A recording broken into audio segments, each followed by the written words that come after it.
Let's take our Bibles, please, and turn to 1 Timothy chapter 5. We're working our way through, through 1 Timothy. The section we're going to deal with today is verses 3 through 16. And this is the instructions that Paul gave to Timothy to be taught to the churches and to the elders with regard to care for widows in the church. Now, the Bible uses widows and orphans typically as to refer to the most underprivileged people, and particularly in their day. Now, today, widows are not normally as underprivileged as they were in Bible times. In Bible times, when a woman lost her husband, she lost her means of support. And in many cases, a woman like that, particularly if she was older, she basically became destitute. She was basically had to rely on, handouts and things of that nature. Today we have, Social Security and retirement programs and IRAs and things like that, and hopefully help that situation. But back in Bible times, that didn't exist. But the Lord has, according to the Bible, the Lord has compassion on the underprivileged. We see this throughout the law of Moses. We see it throughout the Psalms and many places in the Bible. I want to look at a couple of passages of Scripture concerning widows. Let's take our Bibles and turn to Psalm chapter 68. What we want to understand today from the main passage that we're going to be dealing with in Timothy is what is our responsibility as a church to widows, whether in our society, whether people that are part of our extended families, or people who are part of our congregation. Psalm chapter 68, I want to read verses 4 through 5. Let me get there.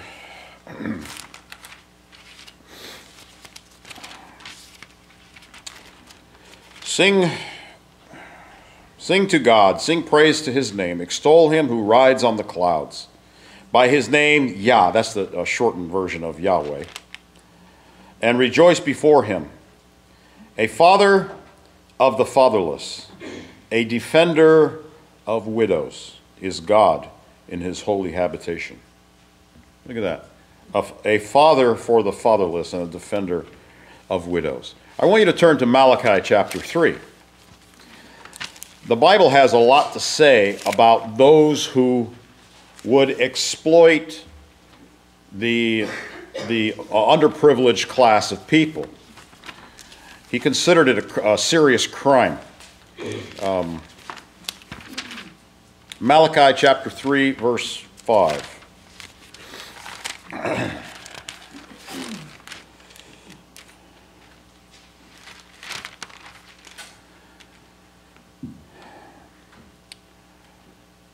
I will come near you for judgment. I will be a swift witness against sorcerers, against adulterers, against perjurers. Now notice these crimes that God is listing. These are the ones that make God the most angry. Against those who exploit wage earners and widows and orphans. And against those who turn away an alien, because they do not fear me, says the Lord of hosts. The law of Moses, the law of Moses was given to govern the nation of Israel as God's covenant people. And God himself was the king.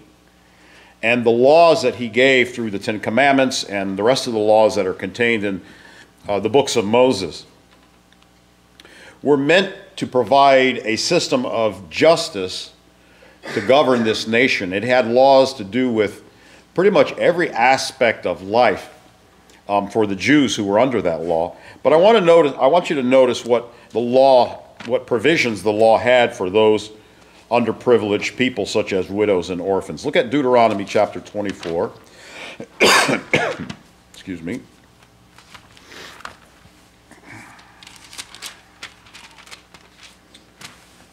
Verse 19.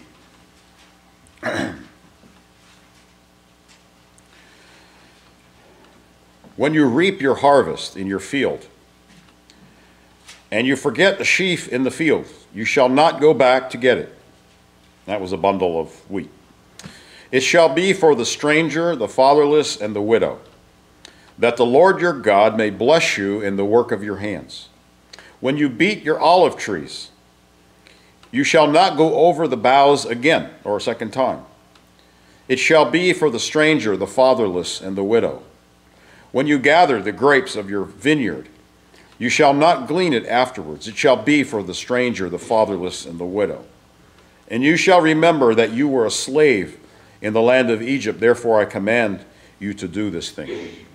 So the idea was that those who were better off, landowners and so forth, in Israel, were to intentionally leave some of the crops behind in the field, so that those people who were underprivileged and who couldn't provide for themselves could go in and pick up the leftovers. Now, why do you think God did that? I mean, obviously he cared about them. But why didn't he say, you know, when you encounter a beggar on the side of the road with a sign that says, homeless will work for food, that you're supposed to give him a 20, a 20. Notice, go ahead, Margaret. That those who were receiving made the effort to get out. Okay, exactly. That's exactly right. He didn't set up a system where people who were underprivileged would beg. Isn't that right? He set up a system where those who had plenty of means could leave a little bit behind, but those people still had to go out in the field and gather their own food. Now, why would I mean, what's the difference? Well, there's a scripture that says if you don't work, you don't eat. Okay. All right. It gave them some responsibility to take care of themselves, right? But there's something else. Yes. Pride in your feeding yourself. Dignity, right? Is that what you're saying? Yeah. Yes, that's exactly right. You know, if people who are reduced to begging for their food, all their dignity has been taken away. Isn't that right? And in our society, you know, we don't have crops that people leave in their fields for those people who are underprivileged. You know, our society doesn't work that way. And some people who are homeless, now look, a lot of people who are out there begging, they figure they can make more money doing that than holding a job. So I'm not saying, you know, that they're all, and a lot of them are in that situation because of their own faults. You know, I mean, let's face it. But there are some legitimate ones out there. But when people are reduced to that, homelessness and begging, they have no dignity left. Their dignity is taken away. And what God did, the system that he set up, even for the most underprivileged people like widows and orphans and so forth, it allowed them to have some dignity. Even though they were getting a handout in a sense, but they did have to go pick it and so forth. Can anybody think of an example in the Bible where this system was put in place? Who said Ruth? Good job, Thelma. Good job. I want you to turn to Ruth chapter 2.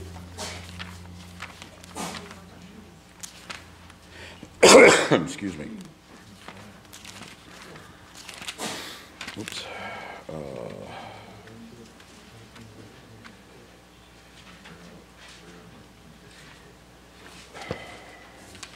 Now, most of you know the story of Ruth.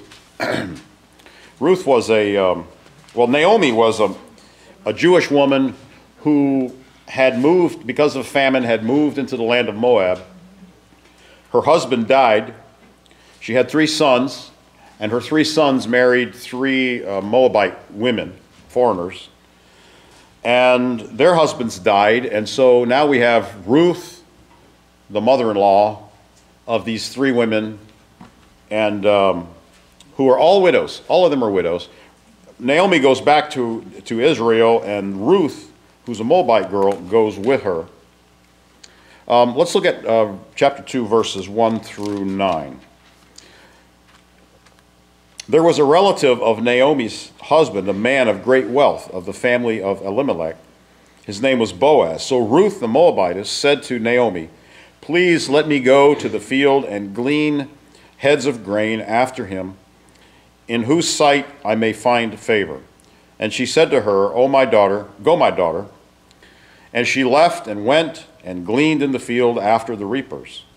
And she happened to come to part of the field belonging to Boaz, who was of the family of Elimelech. And behold, Boaz came from Bethlehem and said to the reapers, "The Lord be with you." And they answered him, "The Lord bless you."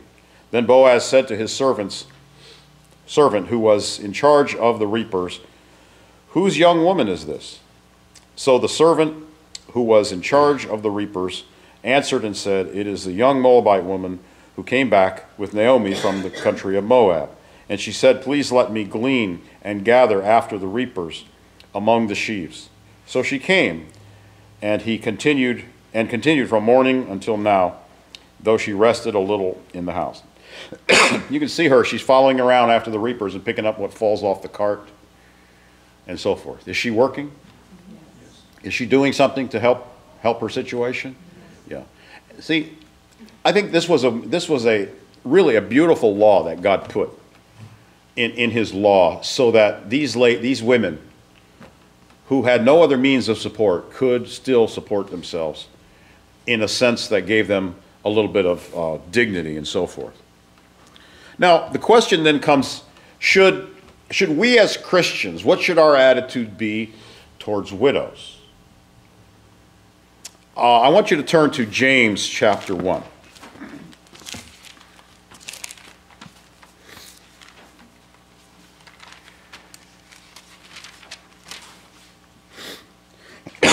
Excuse me. Verse 26. If anyone among you thinks he is religious and does not bridle his tongue, but he deceives his own heart, this one's religion is useless. Pure and undefiled religion before God and the Father is this: to visit orphans and widows in their trouble, and to keep oneself unspotted from the world. And the word visit there doesn't mean just, show up at their door and hang out for a half an hour. It means to really minister to them and to their needs. Pure religion. So this shows you where God's heart is. Isn't that right?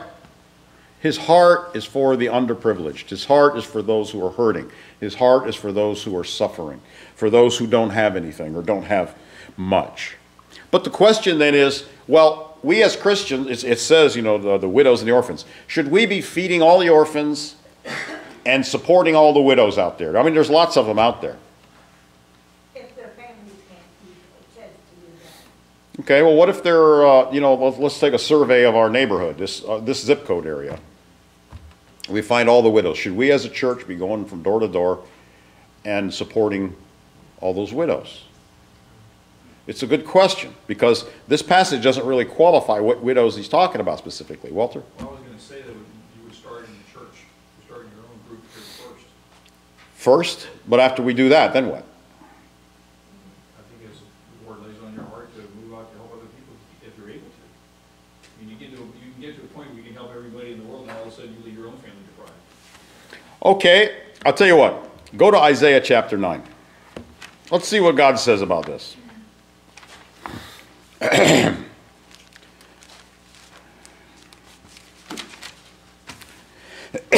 Excuse me. Verse 13.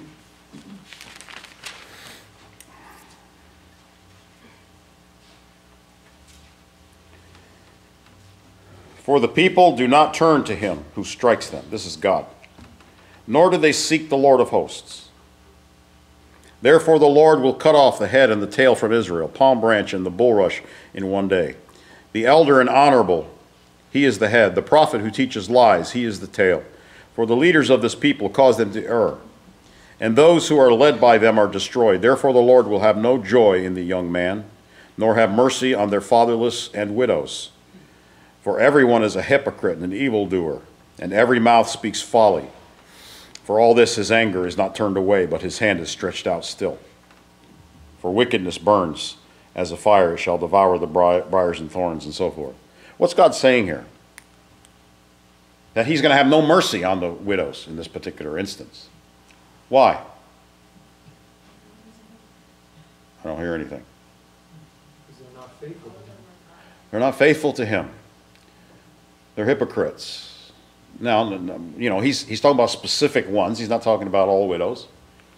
But he's talking about some, right, who are unfaithful to God. He has no mercy on them.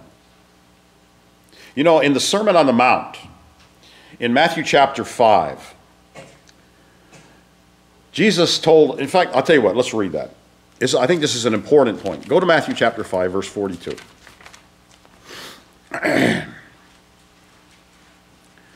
Jesus talks here about how generous we are to be as his followers.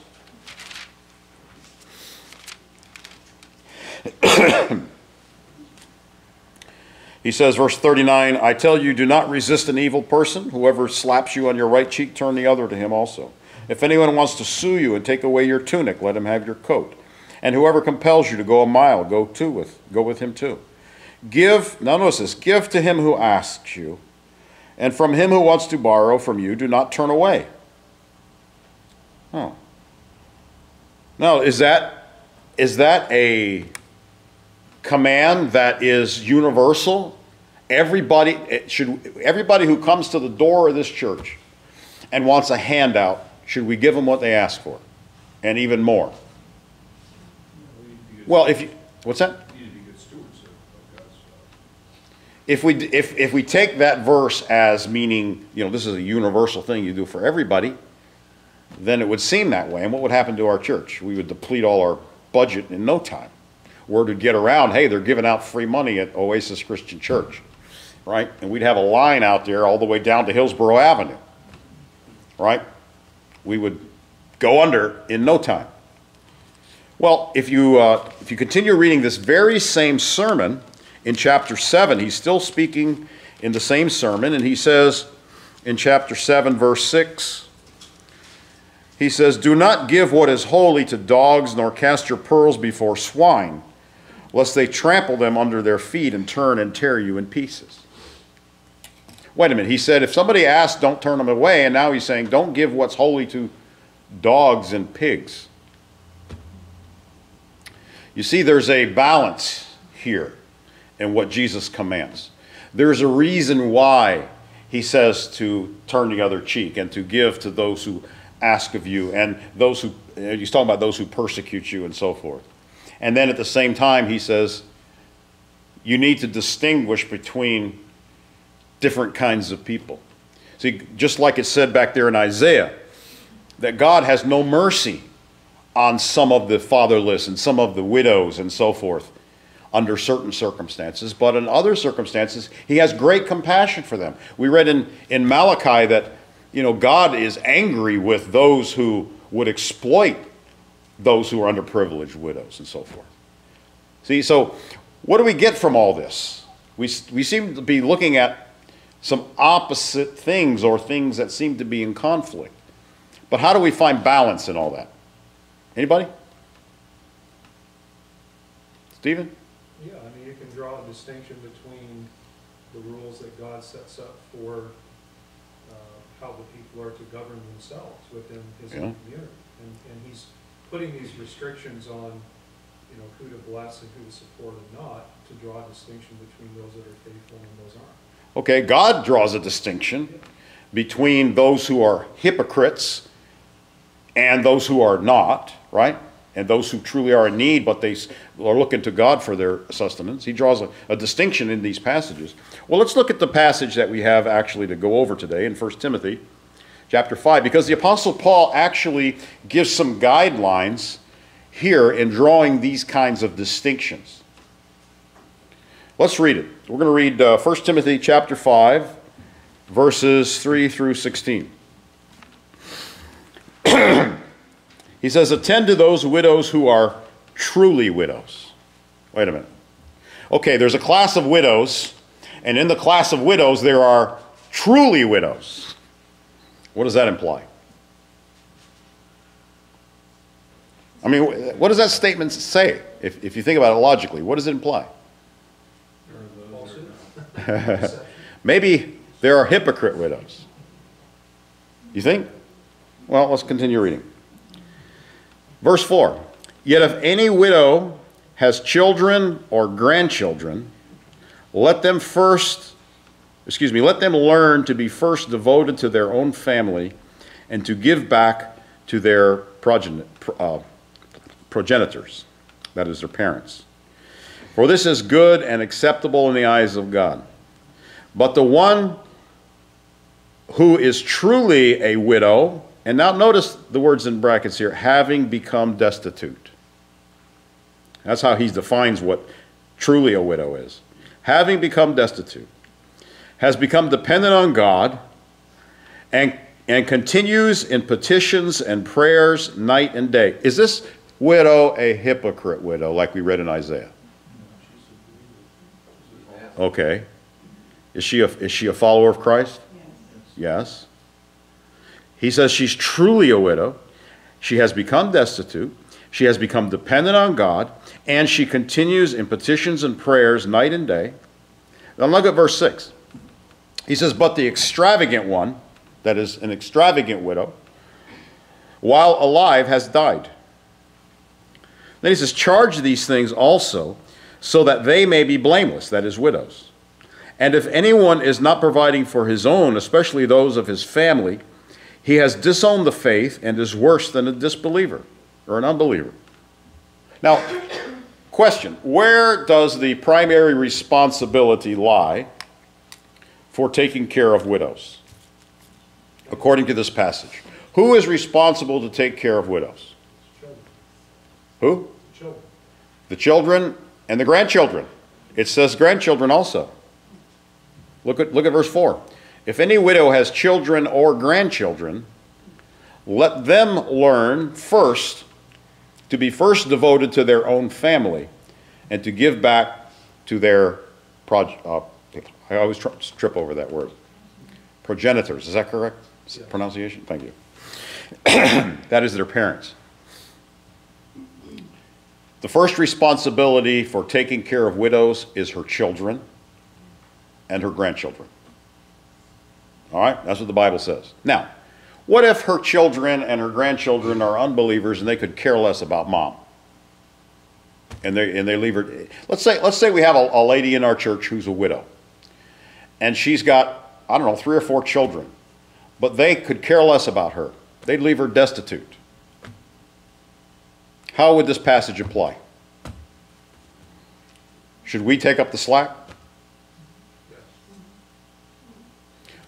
When he says that the children should learn to be first devoted to their own family, take care of mom, who's he talking to? Is he talking to unbelievers? He's talking to people in the church, right? People who are Christians, people who are followers of Christ. He's talking to them. Don't make the church take up the slack for you because you're not providing for mom. Or dad. I mean, this would apply to a widower as well, if he's unable to work. Yes? So in other words, get this passage and send the children and grandchildren an email and say, take care of your mom. Look, we have no control over what unbelievers and ungodly people do. Isn't that right? We have no control over that. And there's a lot of men out there who let their moms starve because they don't care. They let their own kids starve, never mind their moms. Right? I mean, there's a lot of men out there like that. Or women, even, daughters. His point, I have a cold, sorry. It's not puberty, I promise you. Anyway, his point is, he's commanding the people of the church. All right? The commands that the Apostle Paul gives are for Christians, or for people in the church. If there are people in the church and they have a mom, take care of your mom. If she is unable to take care of herself, if she's a widow, you take care of her. It's your responsibility to take care of her. Now, look at the next verse, verse 9. It literally says, enroll widows who are no less than 60 years old. Now, what does he mean, enroll them? Enroll them in what? Well, what you have to understand is in the early church, they actually had an official category for widows, Christian widows, who were not able to support themselves anymore, and the church took over the job of supporting them as a congregation. In other words, the church itself adopted this lady as mom, or one of our widows. And because she has no means of support, because she's destitute, but yet she's a faithful Christian, and her family won't take care of her, or they're unfaithful, or she has no family, the church would sort of adopt her, and they had an official category of ladies that would fit into this category. And the church they provided her housing, they provided her meals, they provided everything, but it wasn't on a high, it wasn't extravagant. It was just basic necessities. Now let's continue reading, and you'll get the gist of this. He says, enroll widows who are no less than 60 years old. And he gives more criteria for any widow who is going to be added to this number. All right? Number one, she can't be younger than 60.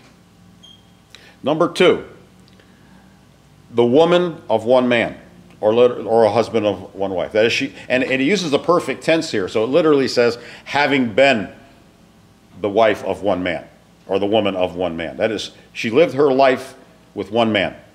Number three, having a record of good deeds. If she nourished children, if she was hospitable, if she washed the feet of the saints. And of course that doesn't mean literally, it's a metaphor for helping in the church and so forth. If she relieved the afflicted, and if she followed every good deed. Now, is that widow one of those hypocrites that Isaiah talked about? No. Is she a faithful daughter of God? Yes. She's to be included, if she has no other means of support, she's to be included among the number that the church adopts and takes on as their responsibility to make sure she has housing and food and clothing and so forth. Look what he says in the next verse. But refuse younger widows. That is, don't take them in as to support them. He says, for whenever they may become impatient. And this word impatient implies become dissatisfied. You know, sometimes people will agree to something, but then after a while they say, this isn't really working out for me. You know what I mean? I'm not really happy with this arrangement. And that's what he's talking about. Refuse younger widows, for whenever they may become impatient against Christ, they want to remarry, having judgment because they repudiate their previous trust. And what's he talking about here? Well, here's the way it worked. Whenever there was a widow who was in this kind of a situation, and she had been faithful to Christ, but now she has no means of support, she made a vow to remain a widow, not to remarry, and to devote her life to ministering to the saints, to ministering to the needs of the church, the rest of her life. She made a vow to do that. And by the way, this is where the Roman Catholics get the idea of a convent, the nuns and all that kind of stuff. Now, they don't follow the criteria that the Apostle Paul laid out here. They take young women, and all that kind of stuff. But the idea of taking a vow of celibacy, not to marry, and to just devote your whole life, the rest of your life, to serving God. That concept actually comes out of this passage. All right? And so some women did that in the early church. And the church supported them. But he says not to allow younger widows in this group. And he says the reason why. What's the reason why? What did he say? They might change their mind. Yeah. They're still younger. Let's say a widow of, 35. She's still young, still attractive. Not that somebody 60 can't be attractive, they can. But she's still young, she's still attractive. She says, I want to make a vow to serve Christ. I'm going to remain single now that I'm a widow, and the church is going to support me. And then she does that for a little while, and then she starts getting dissatisfied with that lifestyle. It's not the kind of a lifestyle for a young woman. Okay? It's just not. And so the Apostle Paul says, what's going to happen in that situation? You know, he writes, when I read this and I look at it in the Greek text, it seems to me, and this is, maybe it's just me, but it seems to me that the Apostle Paul is writing this from experience. That is, he's seen what happens. He's not going to say, well, this is what's going to happen. That's what he said. He says they're going to want to, for whenever they become, verse 11, but refuse younger widows, for whenever they may become impatient against Christ, they want to remarry. Is he just making an assumption? Or has he seen this as a pattern? I think he's seen it as a pattern. Okay? He's seen it as a pattern. And so he gives some guidelines for the church not to get themselves all involved in getting all these younger women, you know, enrolled in this, for lack of a better term, I guess, convent, where they're going to devote the rest of their lives to serving Christ in the church. And what's going to happen? They're going to, well, he gets kind of blunt here, okay, ladies? Look what he says. Here's what happens. And he's talking from experience, no doubt. He says, having judgment because they repudiate their previous trust or their vow. At the same time, they learn laziness, wandering about houses. They are not only lazy, but gossips and meddlers, saying things they ought not. He says they are these things, which tells me this is what was happening already in the church, in some of the churches. And so that's why the Apostle Paul tried to rein it in and put limits on it because of that. Okay, I'm not trying to make the ladies uncomfortable because, you know, you ladies are not gossips or lazy or any of those things, right? You're hardworking. Okay. Shut your mouth, Tim. Okay. Verse 14. Consequently, I want the younger widows to remarry. That is, those under 60 years old. To train up children, to manage their home, for none of them to give to the adversary an opportunity for slander. For some have already been turned back by Satan. Now, he's clearly saying this has already become a problem. When he says some have already been turned back by Satan, he's saying Satan has already gotten some of these young women doing his bidding out there because of this particular situation. And so that's why he gives the guidelines. All right. Then he closes this section in verse 16. If any faithful man or woman, and of course the word faithful there is talking about a follower of Christ. Anybody in the church who has a mother or a grandmother who is a widow, is what he's saying. If any faithful man or woman has widows, let them relieve them. And do not burden the congregation so that they may relieve those who are truly widows. In other words, the point is, look, we have limited resources, people. We have limited resources, right? We want to use those resources in the best way possible. We don't want the adversary to get a foothold in our church. So we have to distinguish between certain widows and other widows, and we have to use the resources in the best way that would be most honoring to God. Now, you know, that you think there were some widows in that day that when they were, you know, the Apostle Paul's letter is read in the congregation and they're 59 years old and they're going, wait, this isn't fair. You know, Wilma over there is 61 and she can be in this system, but I'm 59 and I can't. You think some of them might have felt that was a little unfair? Maybe, but you have to, you know, when we're talking about these issues where we have on the one hand God telling us that we need to help the widows and the fatherless, and on the other hand he talks about, you know, he has no mercy on those who are hypocrites and all this other kind of stuff. There has to be some kind of a guideline for the church to actually put these principles into practice, right? And so the Apostle Paul, he's writing by inspiration of God. He puts down these guidelines. And there they are. They're in black and white. Should we follow the guidelines? What do you think? If we're going to follow the scriptures, I mean, that's part of it. I think we should. If this situation arises among us, I don't think we have that situation now, But if we had that situation, our church would be obligated by the Word of God to take care of that widow, to make sure she had enough to eat and a place to live. We're not going to, she's not going to live large on the church budget, but she's not going to be destitute either. And what is she going to do in return? What is she going to do in return? She's going to minister to the needs of the saints. She's going to be a prayer warrior, right? She's going to have her hand in helping with everything she can possibly do. God honors that. He honors a widow who does that, and he honors a church who will honor a widow like that in that regard. But the bottom line in this passage, if you read it in its context, is, look, the first responsibility is to the children and the grandchildren.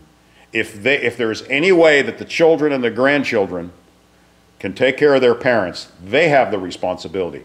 If it's simply not the case, that is, her children are not alive or whatever it is, the case may be, if she meets these other qualifications, then the church should adopt her sort of like mom.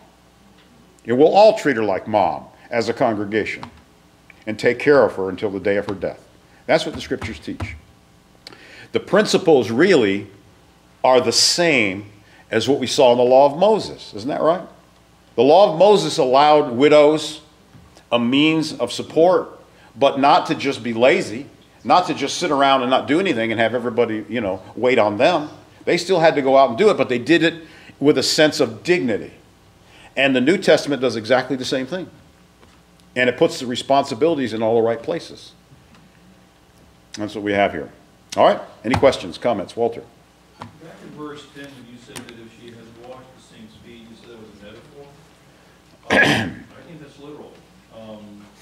That was one of the customs they did back then. In fact, it reminds me of the thing here, which really shows the heart of a person. Back in Luke 7,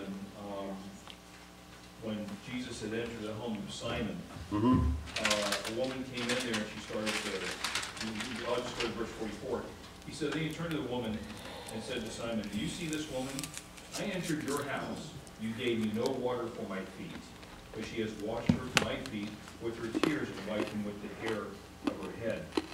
And you gave no kiss, and this woman has not ceased to kiss my feet since the time came in to talk about the anointing and the oil and everything. I think it was a little thing. It was a custom I think they did back then. Okay. Wash their feet. All right, well, if that's the case, then we should take it literally. So if we're going to have, we're going to use Margaret as an example. Is that okay if I use you as an example, Margaret? Okay. You have to grow her hair first. Margaret, how many of you, Margaret, has washed your feet? Okay, Margaret, you're out. I'm sorry. No, but you know what I'm saying here is that Walter, let me explain what I mean. Washing feet was done literally, but it was done by the lowest servant on the totem pole. And there was a lot of sand and a lot of dirt. They needed their feet washed off. exactly. Yes. My point is that they should I know. do it today. I know what your point is. I know what your point is. You're trying to apply a custom there to today. But I think it's metaphorical, and I'll tell you why. When you talk about washing feet, that was something that if a household had servants, the servant on the lowest rung of the totem pole there, that was his job, to wash people's feet when they came in the door. So what that implies is somebody who had a sense of humility, somebody who would do the lowest task. Not that she had to have the assignment of washing everybody's feet, but that she was willing to stoop to the lowest position and humble herself, because if somebody let me ask you guys, what's the lowest possible task of taking care of this church? What do you think? Cleaning the toilets. I knew somebody was going to say that. Cleaning the toilets. And what do you think of somebody who volunteers to clean the toilets? Special. They're special. Yeah, we like them. Because nobody else wants to do it. See, that's what this is talking about. It's that kind of a humble attitude that, I'm willing to do even the most menial thing that nobody else wants to do because I want to serve. It's a servant's heart. All right? And in my opinion, it's not saying she has to have done a particular task, but she has to have this quality of being willing to do whatever is needed. whether it's the lowest thing or something else. She's just willing because she loves to serve. All right, that's how I would interpret it. I'm not saying you're absolutely wrong, but I think it's more metaphorical than. I agree with you, and that's what my point was gonna go with that, Yeah. is that doesn't mean today in today's church, because it's not a customary, we don't walk around. Well, I know, but even back in that day, that was a job that was assigned to a certain servant. So if she wasn't that particular servant, then she wouldn't be washing people's feet necessarily. My point was gonna go with where you went with it, it shows the humility. Yeah, but see, again, we're talking metaphor now. We're taking washing feet as a metaphor for somebody who is humble, who is not necessarily washed feet, but might have washed toilets, might have washed, or done other things that were. Anyway, that's my point. All right, not to limit it just to that, but just having that humble spirit. Just really, there's nothing more beautiful than a woman who has a very humble spirit and is willing to do things like that. That other people don't want to do. I mean, it's really an amazing thing. There's a lot of people who go, oh, that's beneath me. That's arrogance and pride. And God, does God like pride, or is he like humility? God resists the proud, he gives grace to the humble. Isn't that right? This probably Okay. goes right in line with what we talked about already. Beautiful are the feet that goes, apparently never came Yeah. across this woman, and Yeah. they washed her feet. Yeah.